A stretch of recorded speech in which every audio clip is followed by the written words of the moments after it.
Hello and welcome to Passing Priority. My name is Mike and today we have a deck for a tribe that finally has a commander that can really transform this deck's chances of winning. Tovolar is a human werewolf that costs just 1, a green and a red. He has, whenever a wolf or werewolf we control deals combat damage to a player, we draw a card.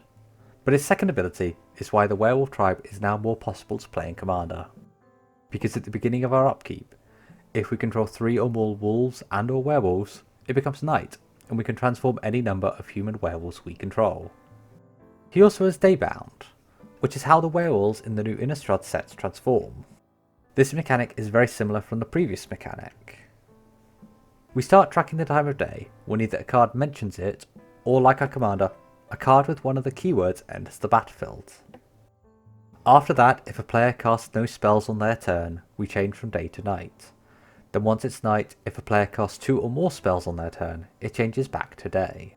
When it changes to night, or our commander's second ability transforms himself, he becomes the Midnight Scourge. Thankfully, he keeps the draw ability from his front half, but his werewolf side gets the ability to pay X, green and red, to give a target wolf or werewolf plus X plus O and trample until end of turn, which is the ability of Kessig Wolf Run, which we've included in this deck. We finally have a commander that can transform our werewolves without having to rely on anybody, most likely us, not play any spells. So the deck we have today is full of wolves and werewolves, all looking to have a good night out. We will start with always with a ramp package that keeps our game going. At 1 mana we start with a classic of Sol Ring, but this isn't our only 1 mana ramp piece. Utopia Sprawl and Wildgrowth are 1 mana enchantments that we put on a land to have them produce an extra mana when tapped. And Wayfarer's Bauble and Font of Fertility are 2 permanents that for each we need to pay 2 and sacrifice them to get a basic land from our deck to the battlefield. At 2 mana we have Farseek and Rampant Growth, and at 3 mana we have Cultivate Kadama's Reach, all fetching lands from our deck to the battlefield. We also have 2 ramp pieces that fit into our theme. Scorn Villager is a human werewolf that taps for 1 mana, but when it transforms it can tap for 2. And Wolfwillow Haven is an enchantment for a land that will make it produce an extra green. But if we need, we can pay 4 generic and a green to sacrifice Wolfwillow Haven and create a 2/2 green wolf. Not a great rate for this ability, but since our commander can turn our wolf tokens into ways to draw cards, this can help fuel our hand if needed. But we don't want to rely on just our commander to draw cards, so we've included some card draw to help keep our hand full. Faithless Looting, Thrill of Possibility and Harmonize all let us dig a little further into our deck. Wheel of Misfortune and Korvath's Fury are wheel effects, letting us discard our hand to draw a new grip of cards, both also having the ability to damage our opponents. Hunter's Insight can help draw a lot of cards, while fitting into our aggressive deck's plan. We can wait until after blockers are declared, and then cast this targeting one of our unblocked creatures. Then we will draw cards equal to the combat damage that creature deals. This doesn't need to target a huge creature. An unblocked 3/3 still turns this card into an instant speed 3 mana, draw 3 cards. And with our commander also having any creature that hits an opponent drawing a card, Hunter's Insight can be a better rate than most blue draw spells. And some of our werewolves draw us cards without our commander being out. Like most of our werewolves, Lambhole Elder is a lot weaker on his human side than his werewolf side. On his human side, he's basically a vanilla creature, but transformed, he draws a card on dealing combat damage. Hermit of Natalor's ability is here to try and prevent our opponents casting spells during our turn if we need to rely on the original Innistrad ability to flip our creatures, drawing us a card if an opponent casts a spell on our turn, and when transformed will draw us 2 cards instead. And Duskwatch Recruiter is one of our few werewolves we may not want to transform. Its ability lets us pay 3 mana to look 3 deep into our library, and reveal a creature card and add it to our hand. This is a great mana sink if we need to get back up to the 3 wolves or werewolves to trigger our commander. But when transformed we get a 1 mana reduction in the casting cost of our creatures. Our last draw effect is Return of the Wildspeaker. When casting this spell we have a choice. We can either draw cards equal to the greatest power among non-human creatures we control, or we can pump our non-human creatures by +3/+3.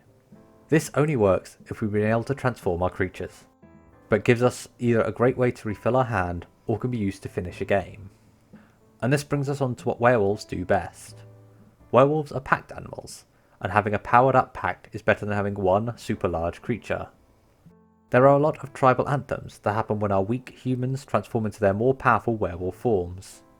These buffs help make our werewolves more potent in combat. Village Watch, once transformed into Village Reavers, gives our whole pact haste. And if we can cast this on our turn during the night, this can be a surprise way to quickly get in for a lot of damage and draw cards with our commander's ability. Instigator Gang, Kessig Naturalist, and Mayor of Averbrick all transform into powerful werewolves, each providing a power buff to the other creatures in the pact. A Night Pact Ambusher is a wolf that offers the same increase to its fellow wolves and werewolves. To help get our creatures through for damage, Prior Heart Wolf and Terror of Krun Pass, the transform side of Krun Outlaw, provide our creatures menace, meaning if our opponent wants to block any one creature, more of our pact will get through for damage. And Trample is provided by Neckbreaker, a transform Breakneck Rider, Somberwald Alpha, Howpack Resurgence, and Full Moon's Rise, with Full Moon's Rise having some added utility in being able to give a one-time regeneration to all of our werewolves. And for more protection for the pack, we have Ulrich's Kindred, being able to give Indestructible for 4 mana. Costly, but can be used to save a few key pieces. And Spirit of the Hunt can be flashed in during combat to help some of our blocked creatures survive any fights they might have lost with a +0/+3 buff. But some of our best anthems we can provide our werewolves is the ability to stay in their stronger non-human side. Gaia Reach Bandit transformed into Vilden Pact Alpha, and when this is on the field, for any werewolf that enters the battlefield, we can choose to transform it. A great way to get access to some of the powerful anthems our werewolves have access to. And Immerwolf does double duty. Not only does it provide a +1/+1 boost to our whole pact, but it prevents all non-human werewolves from transforming. This means that our creatures will be stuck in their full werewolf side, and not get turned back to their weaker human side while Immerwolf remains on the battlefield. And just in case our wolf pack starts to thin in numbers, we can call on some wolves to join our ranks. Huntmaster of the Fell and Silver Fur Partisan are 2 creatures that can help produce wolf tokens to help our pack grow wider. Cult of the Waxing Moon is the only non-wolf or werewolf creature in our deck, but when any of our human werewolves transform into their full werewolf selves, this creature will provide a wolf token to go with them. And Wolfcaller's Howl can steadily provide us with more wolves each turn, providing our opponents have cards in their hand. We're also including all 3 Arlan Planeswalkers, with many abilities between them, but they all have the ability that can pump our wolves and werewolf creatures, and make wolf tokens to help attack or protect themselves. And if we want to get our wolves in to deal damage, or if something starts to threaten our board, we will need ways to remove anything that gets in our way. Beast Within and Chaos Warp can hit any permanent on the battlefield, giving our opponents something in return that hopefully should be less scary than what we remove. Flame Slash, Abrade and Banefire offer us some damage based ways to remove creatures, with Abrade also being able to deal with artifacts. Broken Bond, Nature's Claim and Hull Breach can clear away problematic artifacts and enchantments. Display of Dominance can deal with a blue or black permanent, as well as having the option to protect our permanents against blue or black spells. Blasphemous Act is our board sweeper against any other creature based strategies.